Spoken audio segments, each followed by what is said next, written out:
Bonjour les amis, ça faisait longtemps, bienvenue dans cette nouvelle vidéo, l'épisode 2 du rachat de Auxerre. On va tout de suite y aller, mais tout d'abord si la vidéo vous plaît, n'oubliez pas de liker, de vous abonner, et c'est parti tout de suite. On s'était quitté en dernière position du championnat de France et j'avais pris la décision de virer Christophe Pélissier.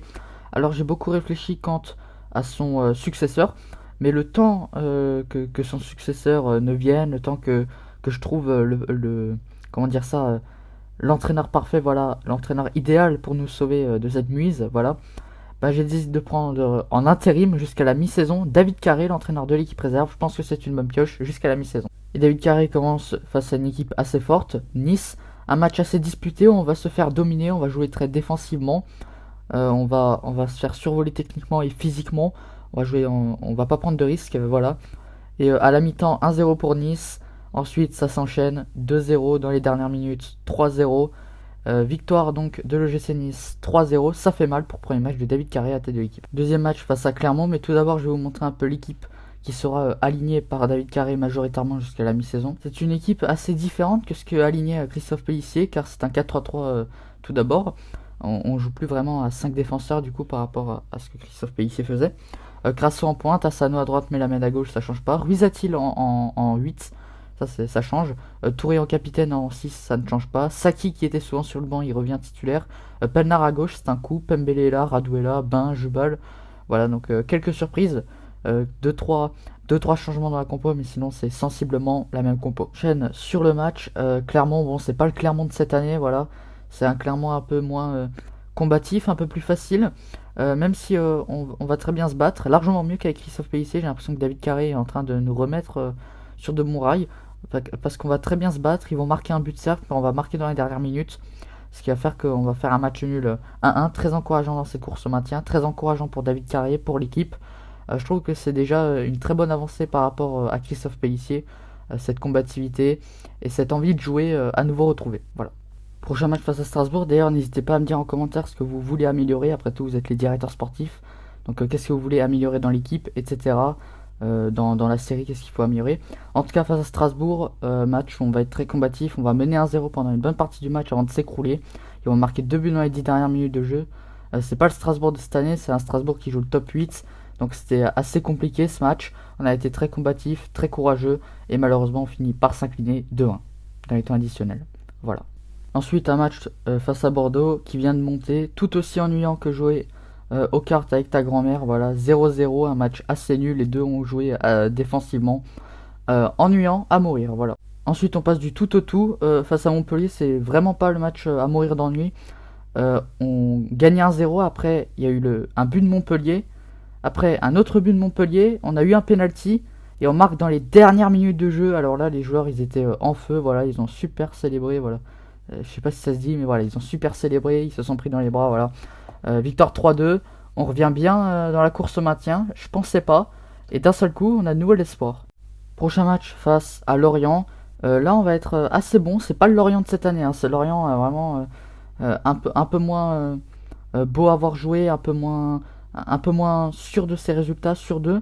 Donc ça va être un match assez ouvert, on va réussir à avoir quelques occasions, à oser et à aller chercher, pousser dans leur retranchement. Voilà. On va faire un match nul, 2-2, un match pas ennuyant, on gagnait 2-0, mais bon, ça c'est voilà, c'est dommage, voilà, on gagnait 2-0, malheureusement on se fait revenir de 2, c'est pas grave. Voilà, on a tenté des choses et ça j'aime bien en tout cas. Ensuite, face à Lens, alors Lens, vraiment, ils ont la Ligue des Champions dans les pattes, donc c'est vraiment très compliqué pour eux. On va donc réussir à faire un très beau match, malgré tout, et à s'imposer 2-1, ce qui nous fait revenir à 1 point du premier non relégable. Alors, bilan niveau résultat de cet épisode et à la mi-saison.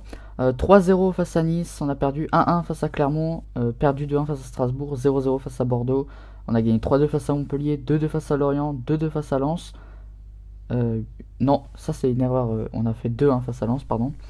Et donc vraiment, très convaincant cette équipe. On était dernier avec Christophe Pélissier, David Carré là, on est sur une bonne dynamique, mais on va quand même changer d'entraîneur. On est passé avant-dernier. Et j'ai une petite idée pour l'entraîneur. Tout d'abord, je vous dis le mercato d'hiver qu'on a réalisé. Je vous ai écouté pour le mercato d'hiver, les directeurs sportifs. Je vous ai vraiment écouté. J'ai fait un mercato 100% ce que vous avez demandé. Donc j'ai pris Caleb Chukwuemeka, le frère de Carnet, qui joue à Chelsea. Lui, il joue à Aston Villa. Derrière, je l'ai prêté dans la foulée à Rodez en Ligue 2 pour qu'il gagne de l'expérience et du niveau. J'ai pris Forsberg pour 9 millions d'euros, il joue très bien à Leipzig, international suédois, il joue ailier milieu offensif, je pense que ça peut complètement coller avec notre ADN. Et puis Abid Diarra qui est très jeune, on a réussi à le déloger pour 4 millions d'euros à Strasbourg qui est dans une galère financière. Donc on a pu prendre en plus de ça donc un joueur très intéressant pour le milieu de terrain qui était bien sûr à renforcer. On a été limité niveau mercato, donc vous voyez le bilan, on a pris Chukwuemeka pour 200 000, Forsberg pour 9 millions et Diarra pour 4 millions. Derrière j'ai du coup prêté Chukwuemeka à Rodez en prêt. Donc voilà, mercato très petit pour un budget très petit, même si on est riche, les nouveaux riches voilà, du football. Voilà, la DNCG ils vont pas aimer si on commence à faire des achats à foison, sinon c'est trop facile.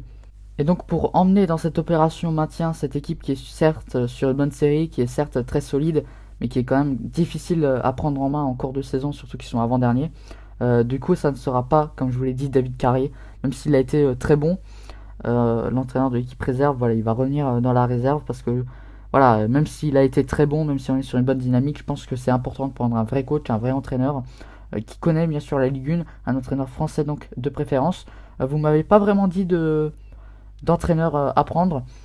Du coup, je suis allé chercher de moi-même un entraîneur qui peut nous aider. Alors, j'ai tout d'abord pris contact avec Patrick Vieira. Patrick Vieira, il m'a directement refoulé. Il m'a tout de suite dit désolé mon gars, mais moi je joue pas le maintien dans une équipe de merde comme Auxerre. Bon, c'est pas ce qu'il a dit, mais ça voulait dire ça. Donc, en gros, je suis retourné chez moi, voilà, et j'ai cherché, j'ai cherché. Et je me suis posé une question est-ce que Willy Sagnol, qui est sélectionneur de la Géorgie, va vouloir venir? Au début, je me suis dit Silvino, le sélectionneur de l'Albanie, mais ça n'avait pas trop marché avec Lyon et ni avec les Corinthians. Les sélectionneurs de l'Albanie, c'est voilà. En tout cas, Willy Sagnol, il a entraîné Bordeaux, sélectionneur de la Géorgie. Malheureusement, il veut rester sélectionneur de la Géorgie. Donc, je me dis, faire un double poste, c'est vraiment pas le bon plan. Donc, j'ai décidé de prendre quelqu'un qui sait maintenir une équipe, qui sait entraîner un club de Ligue 1. Donc j'ai décidé de prendre Olivier Deoglio. Il sait en plus de ça faire jouer une équipe. Donc je pense que c'est une très bonne pioche. Maintenant on va voir s'il va pouvoir nous impressionner, s'il va pouvoir nous faire un peu des dingueries entre guillemets. Voilà.